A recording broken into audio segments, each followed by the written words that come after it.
অ্যাডোনেক্সের R501 model. তোমরা যারা video দেখছো তোমরা অনেকেই ইউজ করছো অ্যাডোনেক্সের 501 মডেল আর ভাবছো কত এলবিএস দেবে। তোমরা বিগিনার্স প্লেয়াররা অ্যাডোনেক্সের R501 ইউজ করে, তো আজকে ভিডিওটা তোমার জন্য কত এলবিএস দিলে পারফেক্ট হবে। 501 রয়েছে, আমি কত এলবিএস দিতে পারবো, মানে কত টেনশন তোমরা দিতে পারবে, মানে কত টান তোমরা দিতে পারবে।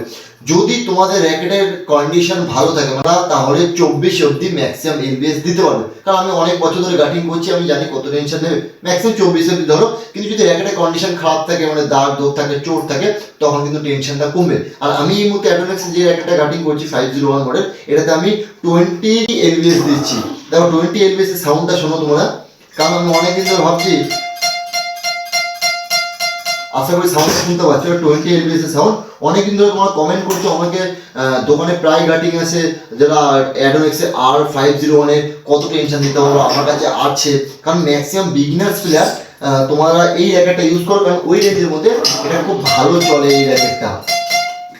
তোমাদের আর চিন্তা নেই, তোমরা জেনে গেলে চোট টোট থাকে তো 20, 22, 18, 19 যেমন তোমার র্যাকেটের উপর সেটা ডিপেন্ড করছে। এটা আমি 20 এলবিএস দিচ্ছি, এই কারণে তোমাদের ছোট একটা ইনফরমেশন দিলাম।